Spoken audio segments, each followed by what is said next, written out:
reading Many Lives, Many Masters by Brian Weiss. And so that's what we're doing. That's what we're going to be reading today. The last time we read this, where were we at? Let's see, I'm trying to find my little sticker thing.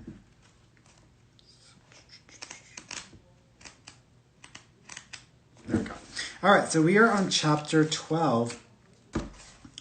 So if you guys, as we go through the content, if you want to ask me about the chapter itself or anything that I may, because I'm going to read through it, if you want to ask me about things that you hear as we go through this, for those of you who don't follow along with the book, just go ahead and put it in the comment section and I'll check them before I get off. Yeah, but that's it. So we're on chapter 12, Many Lives, Many Masters, and we're on page 167 if you're following along with the book itself. All right, so 3.5 months have passed since our first hypnosis session. Not only had Catherine's symptoms virtually disappeared, but she had progressed beyond merely being cured. She was radiant with a peaceful energy around her. People were drawn to her. When she ate breakfast in the hospital cafeteria, both men and women would rush to join her. "You look so beautiful. I just wanted to tell you that," they would say. Like a fisher, she would reel them in on an invisible psychic line, and she had been eating unnoticed in the same cafeteria for years. As usual, she sank quickly into a deep hypnotic trance in my dimly lit office, her blonde hair spilling over in rivulets on the familiar beige pillow. "I see a building.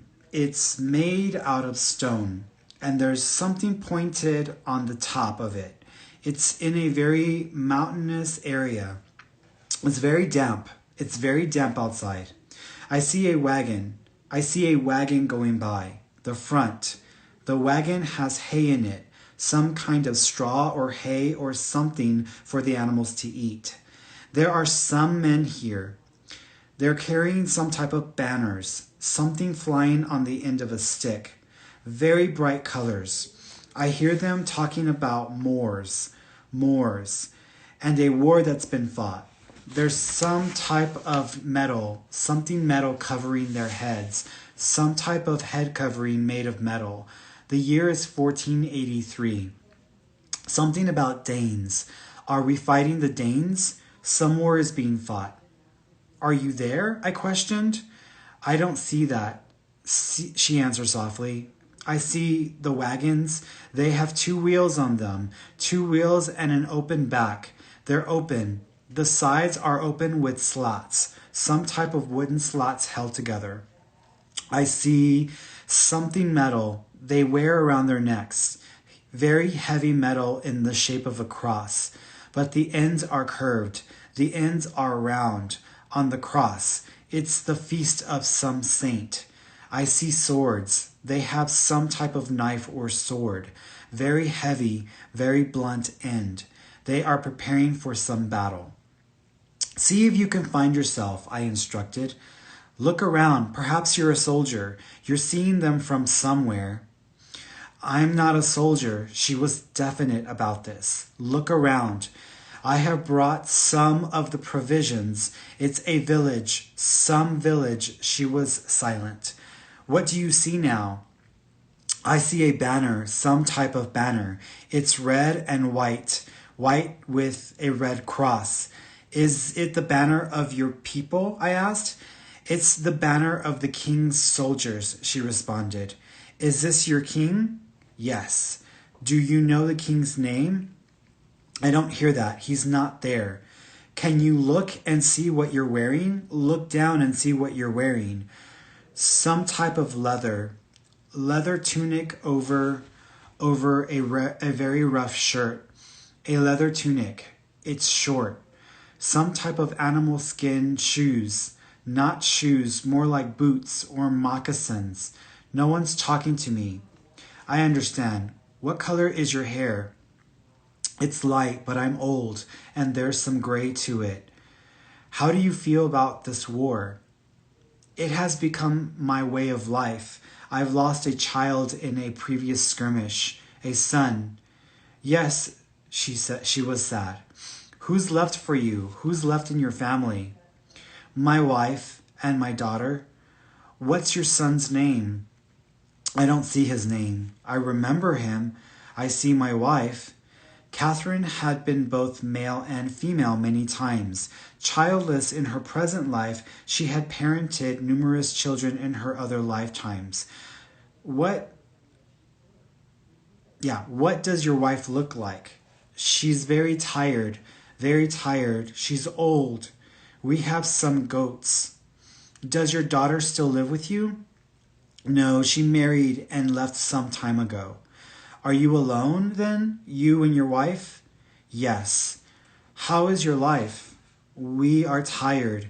We are very poor. It has not been easy. No, you've lost your son. Do you miss him? Yes, she answered simply, but the grief was palpable. Have you been a farmer?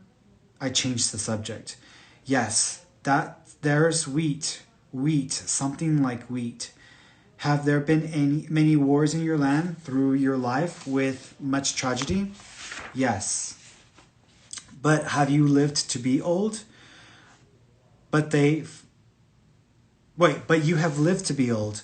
But they fight away from the village, not in the village, she explained.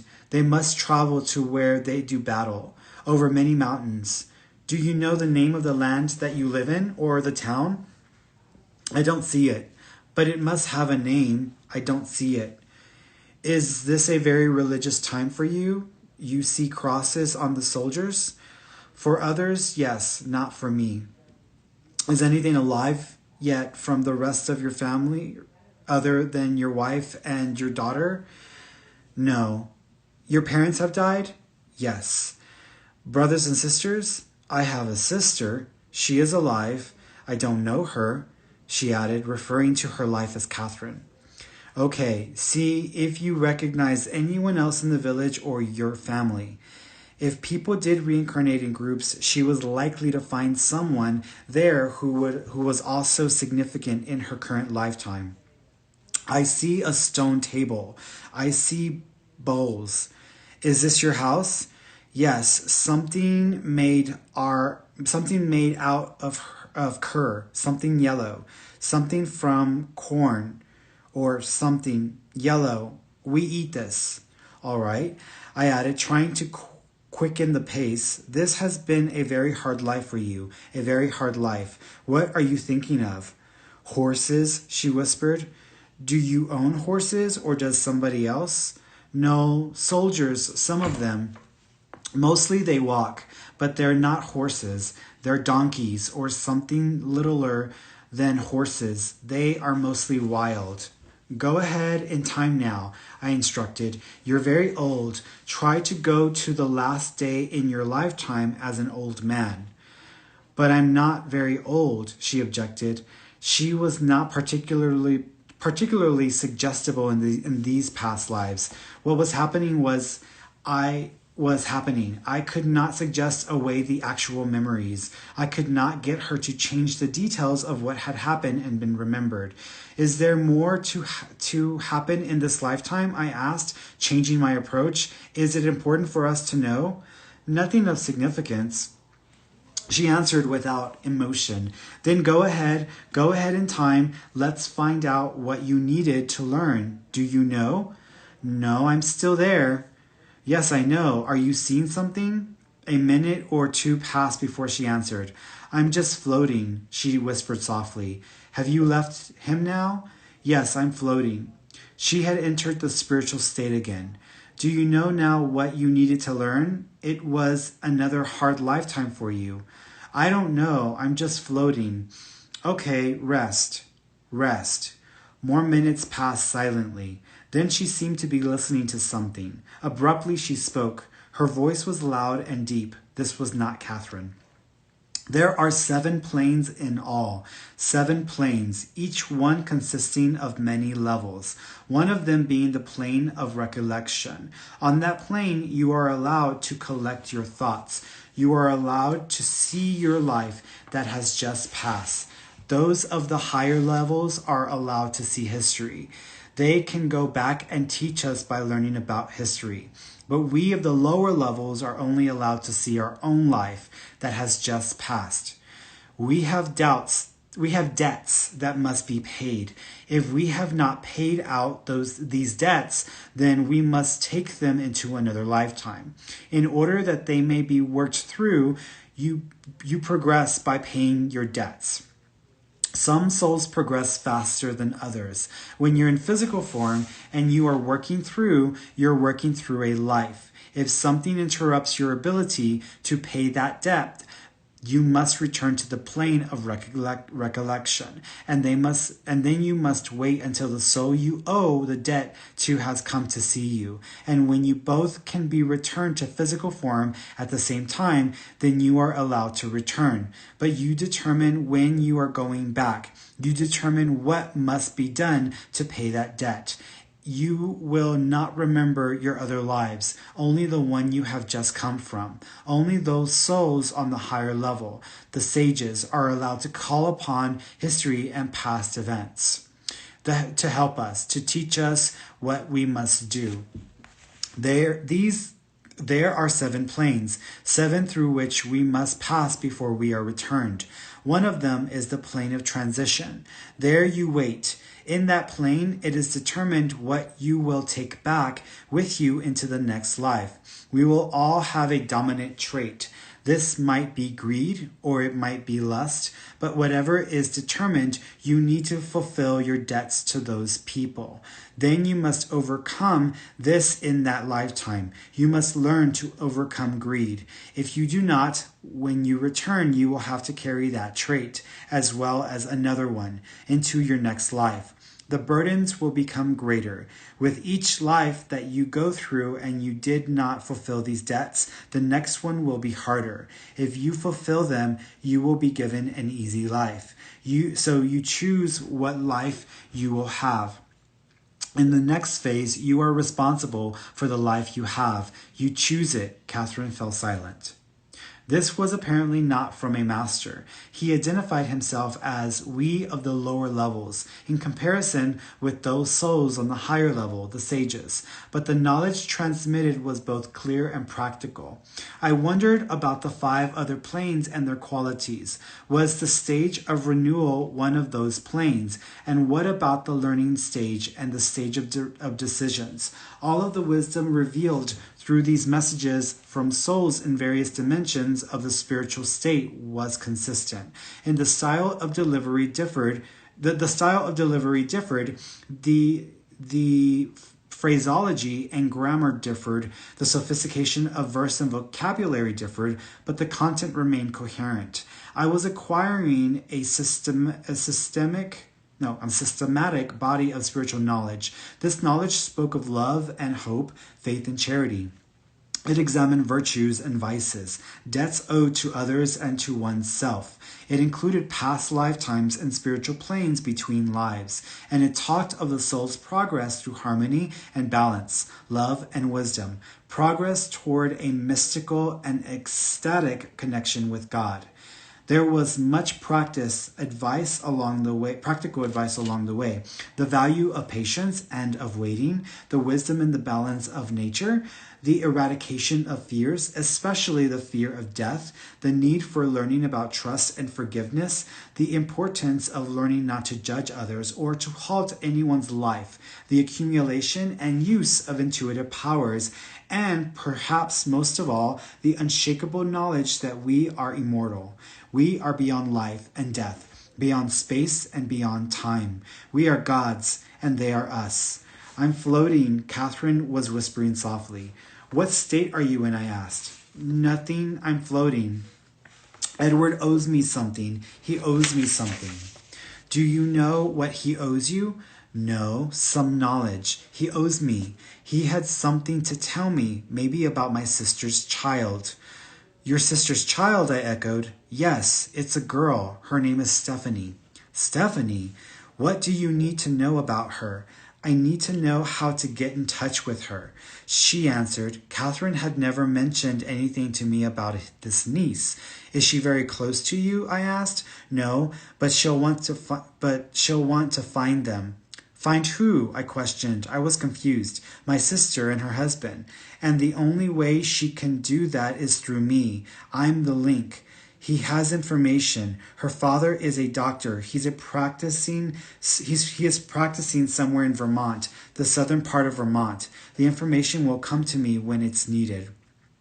I later learned that Catherine's sister and her sister's future husband had put their infant daughter up for adoption. They were teenagers at that time, and they were not yet married. The adoption was arranged by the church. There was no information available after that time.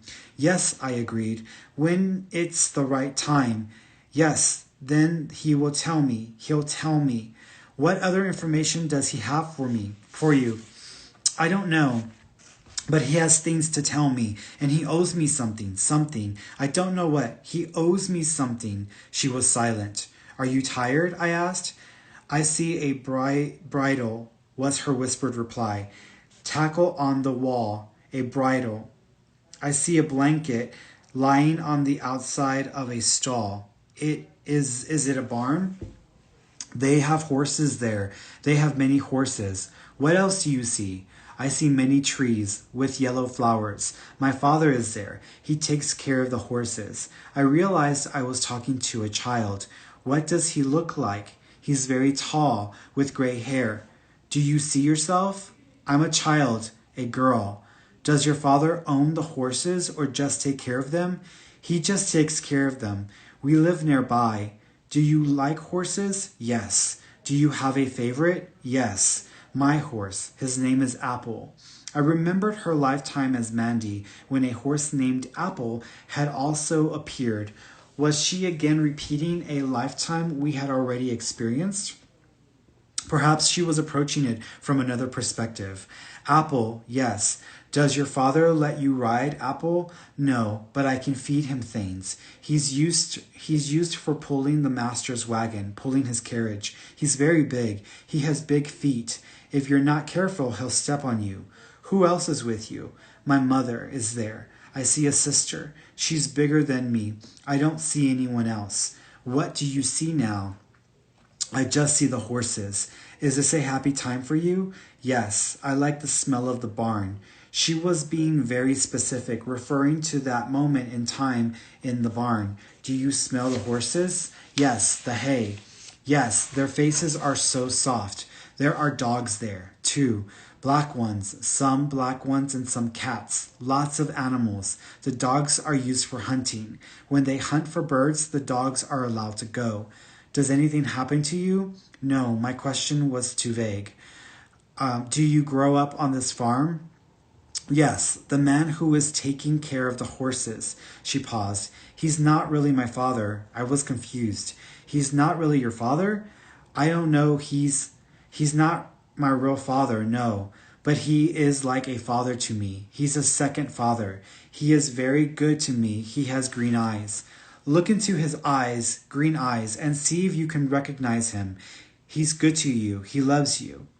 He's my grandfather. My grandfather. He loved us very much. My grandfather loved us very much. He used to take us out with him all the time. We used to go with him to where he would drink, and we could get sodas. He liked us. My question had jolted her out of that lifetime into her observing superconscious state. She was viewing Catherine's life now and her relationship with her grandfather. Do you still miss him? I asked. Yes, she answered softly. But you see, he has been with you before. I was explaining, trying to minimize her hurt. He was very good to us. He loved us. He never hollered at us. He used to give us money and take us with him all the time. He liked that, but he died. Yes, but you'll be with him again. You know that. Yes, I've been with him before. He was not like my father. They're so different. Why does one love you so much and treat you so well, and the other one is so different? Because one has learned. He has paid a debt he has owed. My father has not paid his debt. He has come back without understanding. He will have to do it again. Yes, I agreed. He has to learn to love, to nurture. Yes, she answered. If they don't understand this, I added, they treat children like property instead of like people to love. Yes, she agreed. Your father still has to learn this. Yes, your grandfather already knows? I know, she interjected. We have so many stages we go through when we're in physical state. Just like the other stages of evolution, we have to go through the infancy stage, the baby stage, the child stage. We have so far to go before we reach our goal. The stages in physical form are hard. Those in the astral plane are easy. There we just rest and wait. These are the hard stages now. How many planes are there in the astral state? There are 7, she answered. What are they? I questioned, looking to confirm those beyond the 2 additional mentioned earlier in this session. I've only been to 2, she explained, the transition stage and the stage of recollection. Those are the 2 that I'm familiar with also. We will know the others later. You have learned at the same time I did, I observed. We learned today about debts. It is very important. I will remember what I should remember, she added enigmatically. Will you remember these planes? I inquired. No, they aren't important to me. They are important to you. I had heard this before. This was for me to help her, but more than that, to help me, but more than that too. Yet I could not quite fathom what the greater purpose could be. You seem to be getting so much better now, I went on. You are learning so much. Yes, she agreed. Why are people now so drawn to you, attracted to you? Because I've been freed from so many fears, and I'm able to help them. They feel some psychic pull to me. Are you able to deal with this? Yes, there was no question about it. I'm not afraid, she added. Good, I will help you. I know, she replied. You're my teacher. All right. So it's interesting about the 7 stages after death. So there's definitely, this is why I tell people, because people are always asking me, like, what is heaven like, or what is the other side like? And so when you look, and I've talked about this publicly before, that I said, when you think of heaven or the other side, it's not just here and there and that's it. Like, there are variations, or there's different levels to it. And so the other side in my mind, like when someone passes away and they first transition over, they first go over, it's almost like they're in the lobby area. And in the lobby area, you're basically getting clarity on where you just came from. You're getting clarity on where you may need to go to next as far as your next incarnation. You're getting clarity as far as what you needed to learn from those experiences. You're meeting with your guide. You're kind of assuming a lot of the wisdom and a lot of the awareness of your current lifetime. So you're still in that personality mode, but you're starting to kind of go through a review period in your life. And then the rest of heaven is kind of, or the other side is kind of like a high-rise building. You got the different sections or the different areas of the other side. And so what tends to happen is many times when they just cross over, or they just pass away, people will be aware of them, or they'll have more signs or visitations. They'll have more of that in the first year or two. After that, people start to notice that there's just less and less and less of those very shocking kind of moments of visitation or signs, and they still may feel them, and they may have a random dream, but it's not going to feel as intense as it was in the first year or two. And the reason why is because the spirit of the person is actually ascending, and they're actually ascending to a higher awareness or a higher state of awareness. And so we're not going to pick up on them as often as when they were just passed away. So that's what tends to happen. And it's not because they don't want to connect with us. They're still very aware of what we're doing and what we're going through, but it's just harder for them to kind of come down to the level that they were at when they just passed, because they are ascending to a higher plane, but they're still with us. They're still open. They're still aware of us, and they still know what's going on. They just can't, they can't show us as often, or it takes a bit more effort for them. That's all that means. When people pass away and they go to heaven, you get to choose, right? You get to choose whether you're going to come back or not. Because you think of it this way, think of the physical world and our human experiences. Every lifetime is it's like a grade in school. But you're not just going up 12. You're not just going to have 12 lifetimes. Think of every lifetime as a grade in school, and then separate that into all these classes and all these different all all these different periods in the day. So like when I was in high school, there was like 6 periods or whatever in a day, and we'd have all the different like classes within those periods. Think of it that way. So it's a lot more complicated than that. And so whenever we end one of our lifetimes and we transition over to the other side, we kind of have to figure out if we did what we were supposed to do. And this is what they were talking about with the debts, because we tend to reincarnate, or we tend to come back with a lot of the same a lot of the same souls, or a lot of the same spiritual beings, because there's the spirit personality, which is like who I am. I'm Ferny. This is the only lifetime that Ferny will ever exist. Ferny is only going to exist in this lifetime. When I die, there's my spirit, my inner spiritual being. That's kind of like a unique perspective. That's going to go back to my soul, and then my soul is going to decide what needs to be experienced next. But a lot of people, this is the confusing part. It's all happening simultaneously. All the lifetimes, everything is happening simultaneously. So it's almost like there's this constant like ebb and flow to everything, and it's way more complicated than I can explain in this moment.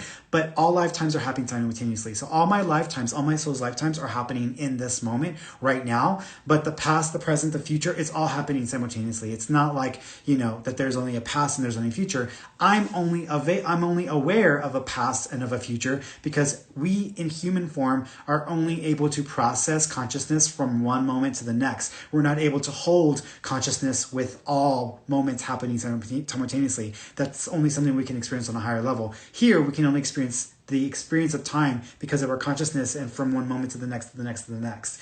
And so we'll talk about it as if it's my past lives and my future lives, but they're actually all happening simultaneously.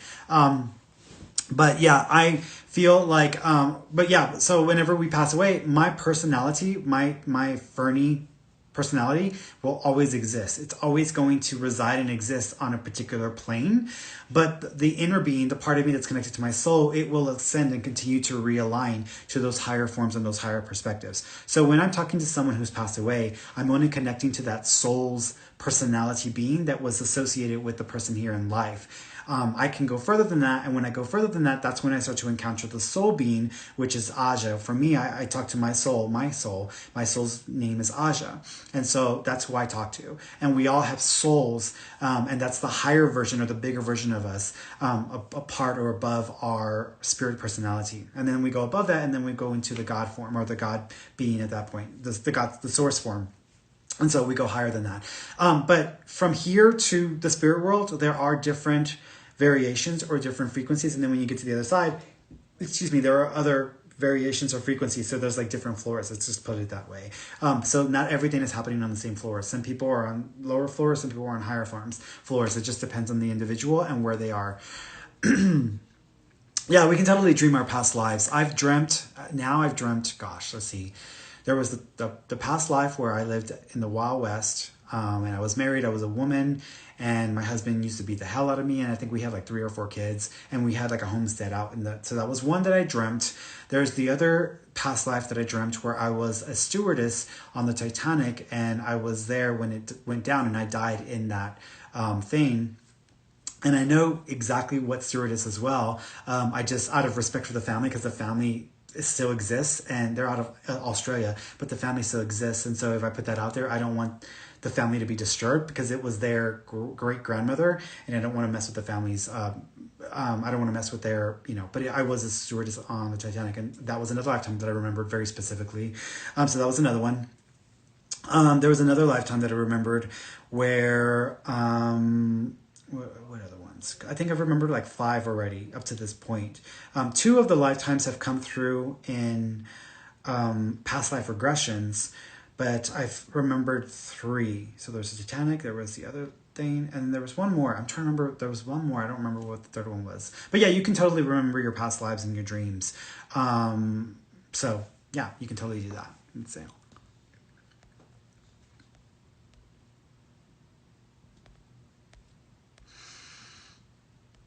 Hey, Top Dog.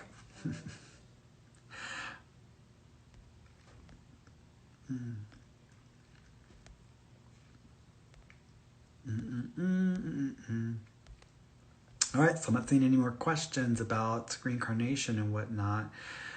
Let's see. I think that's all y'all's questions, right? Okay, I think so. I don't see any over here on this other side. Let me go down to the bottom just to make sure. I wish I knew about my past lives. You know, you can totally like remember. I wish I knew mine. Yeah, here's the thing. Like, if you want to remember them, you can do it in two ways. You can either, and here's the thing. A lot of people will have. There's the other one of me when I got eaten by a shark, or I died in the ocean. That was one of the other ones.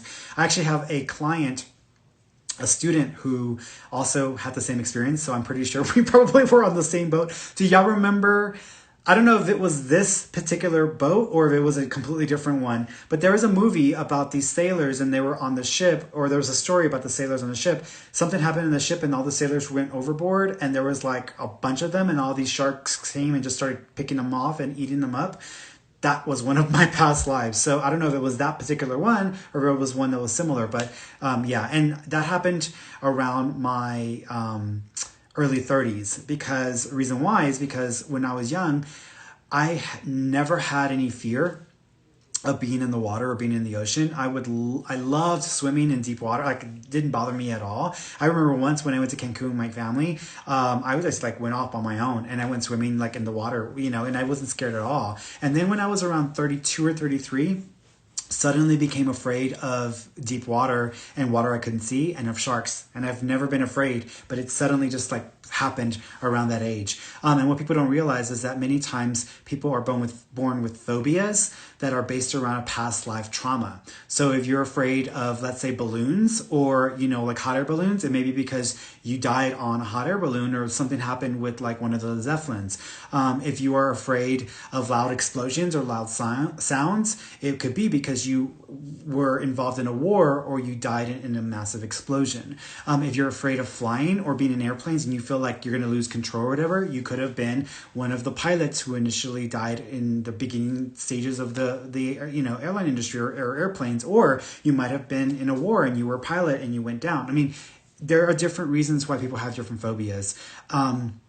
And some people, like, they have phobias of water, of drinking lots of water, or they have to drink. So it's because maybe you drowned and that whole gargling in your mouth may freak you out. And some people tend to have birthmarks in spots on their body that are connected to where they were injured in a past life. And so sometimes, like, if you have like a birthmark on your side of your cheek, it's maybe because you were stabbed or you were, you know, pierced there in a past life. So that's why that happens. And so is it a cha-cha for me? That's amazing. I know I'm afraid of the dark. Yeah, part of that is because you actually died in a avalanche. So snow fell and you died and you were covered. And so you just basically suffocated to death and it was dark. So that's probably why you have a fear of the dark. That, and then also there was another lifetime where you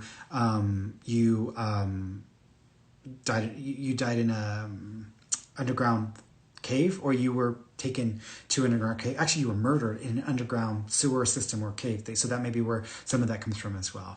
So for Zamora 8, yeah. I think that part of that is because what's interesting is I think it actually has to do with the train. I know you're talking about a trailer, but I think it has to do with the train, because you were a conductor on a train and the train was trying to like make this veer or turn off to the side, and it just derailed and you lost control, and then you know, it wrecked the thing. So that's where that's coming from. So it may not actually be driving with the train, with the vehicle. It may actually be a memory of you trying to have a train and it kind of turned over to its side and derailed itself. So that's what I think that's coming from. So, all right, guys, I am done for the night. So I love you all. I will see you. I'm actually going to be on the podcast tomorrow. So we're doing our podcast episode tomorrow. And I don't know what the topic's going to be yet. I might just post tonight or early tomorrow what a topic's going to be about. And if y'all want to join me, see, yeah, Cha-Cha, last time I went to the snow, I actually had a panic attack. That's probably why. See, and we don't realize why some of these things happen there. So, all right, guys, I love you all, and I will see you next Wednesday for our live on Instagram.